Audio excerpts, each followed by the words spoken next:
Megan, it's all. I was calling to check in with you, but I just wanted to say I love you, and I'll be home soon, baby. Don't forget about me. What's going on, guys? It's Omar. There's no more locked doors. Thanks for joining me today, guys. I wanted to talk about something that is it's pretty hard for me to talk about. It's near and dear to my heart, and it really gets me upset every time I hear about it. Anything comes up about it, I just don't even like to think about it. But what I want to talk about today is Glen Mills schools and the scandal that came up. If anybody doesn't know about it, Glen Mills Schools is a juvenile delinquent facility.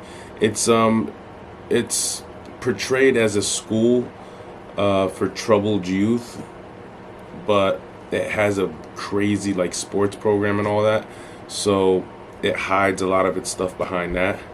I went to Glen Mills Schools for about a year when I was a kid, and it was the worst experience of my life.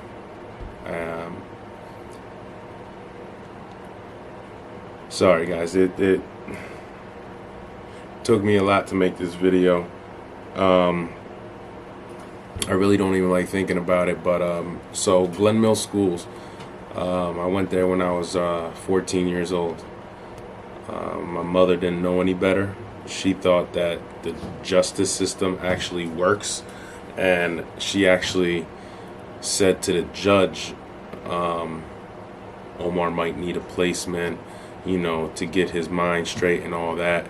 So the judge sent me to Glen Mills Schools for a year, and actually he sent me there for 6 months, but the school kept me for about a year.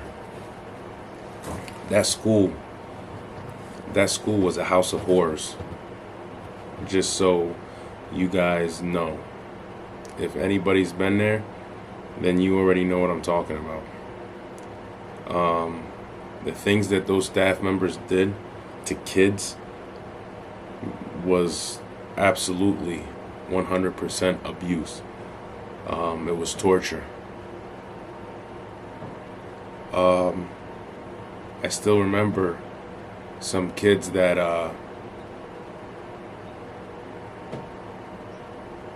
they got hurt really bad, man. I just don't understand how grown men can do things like that to kids. I never understood it.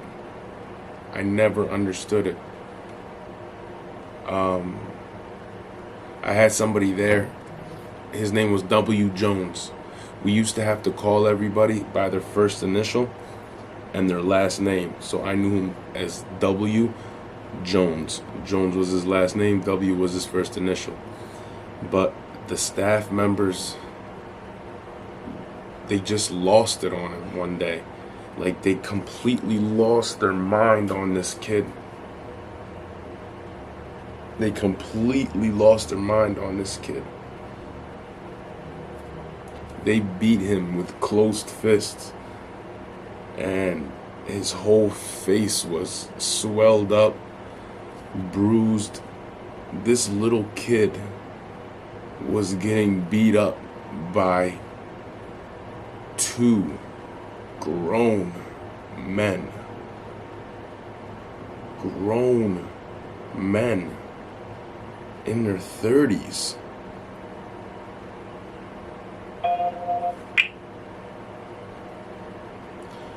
But what they did after that is what just blew my mind. They took the kid and they put him in a back room in one of the unit halls. Over there, every building is named after like a president. So it was Lincoln Hall, Buchanan Hall, Jefferson Hall, Monroe Hall, like that. They put him in the back of Lincoln Hall where nobody can see him, no kids, he couldn't get any visits. And we used to have to go and get his tray from the chow hall, bring it down, and a staff member would take his tray and take it to the back room to give to W. Jones. they would not let him out of that room until he was completely healed up. After his face and everything healed up, I saw him that day, and they shipped him out the next day. I think something happened with his mother or his parents, and they found out, and they didn't want any drama, so they did something. I don't know. He just disappeared. But W. Jones is just one of hundreds of kids. You know? The way the staff members handled me was unbelievable. I still remember calling my mother like this. Say I was on the in the office, I'd be like this on the phone talking to my mother, and I have to tell her that she can't come up and visit me, or I can't come home and see her for a weekend or something because I did something wrong. So I'm talking to her like this: "Hey mom, I love you." And the staff member is standing right behind me, right here, with his hand on my head like this. And I'm talking, he's like, anything I say that's wrong, he jerks my head back. If I say, I didn't do anything, he goes like that.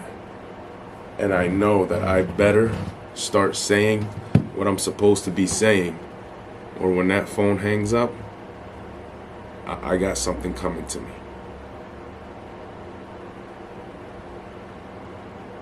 My mother came up one time because she could hear it in my voice on the phone that something wasn't right. She knew it. She felt it. She got in her car and she drove straight up there. She sat at the end of the parking lot and she made a big scene. I still remember they brought me out of the unit to the top of a hill. So I stood at the top of the hill like this. I didn't understand what was going on, but they took me to the top of the hill. They stood me there and they pointed down at the bottom of the hill like that, and they were like, look down there, look down there. So I looked, I'm like, what's that? And I see it's my mother. She's like this. So I look at her and I'm like this. I wave back to her like this. Anyways, the next time I'm able to talk to my mother, she tells me she just wanted to make sure that I'm still alive. I'm 14 years old. A mother had to do all that to make sure her son was still alive while he was in the custody of the state as a juvenile. The things that happened to me at Glen Mills, no kid should go through. Nobody should go through. The staff members there were all ex-Army, ex-Navy, ex-Marines, ex-football players, ex-athletes. They were all steroided up, and they all were raging all the time. All the time. They finally closed Glen Mills down in 2019? 2019?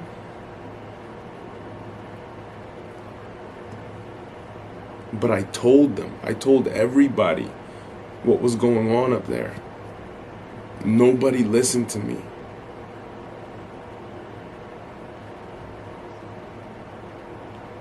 I'm 33 now. And I'm still in the system dealing with these people.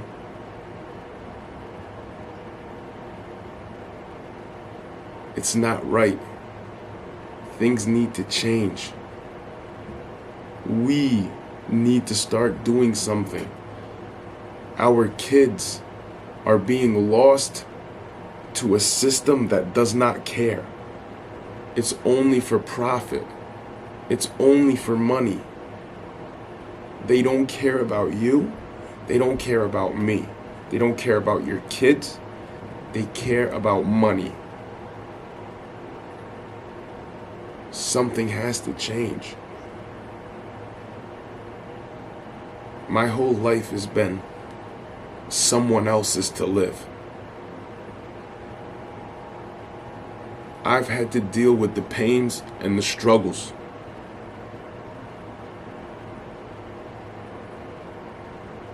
While my life hasn't even been my own. When the system gets a hold of you, they choke you.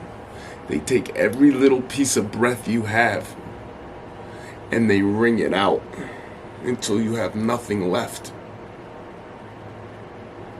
And right when you're about to give up and you can't take it anymore, they let go a little bit. They let you think that you actually have a chance. And then they tighten it all the way back up again.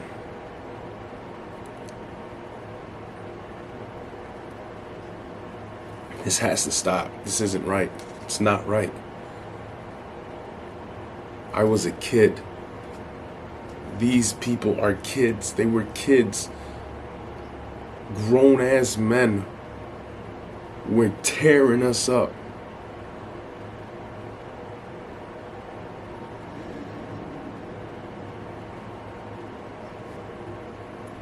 I don't want to end this video on a negative note. So all I have to say is, I'm finally happy that I have a voice and that I can share my pain, my experience with everybody out there. Like I said, this channel, I wanted to eventually be able to help people. That's the #1 goal. For people who've been incarcerated, family members who have incarcerated family, they can come to this channel. They can get answers. We can help.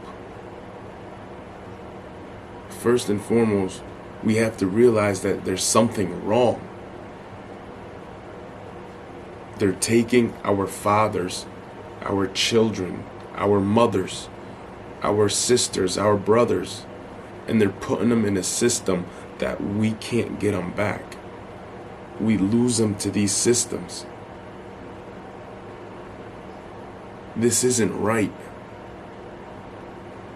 It's all for profit while families are being destroyed. Kids are being destroyed. They're not being helped. They're not being helped. There's still facilities up right now. I can take you to them. I can show you what facilities, where they are, and they're abusing kids right now. Right this second.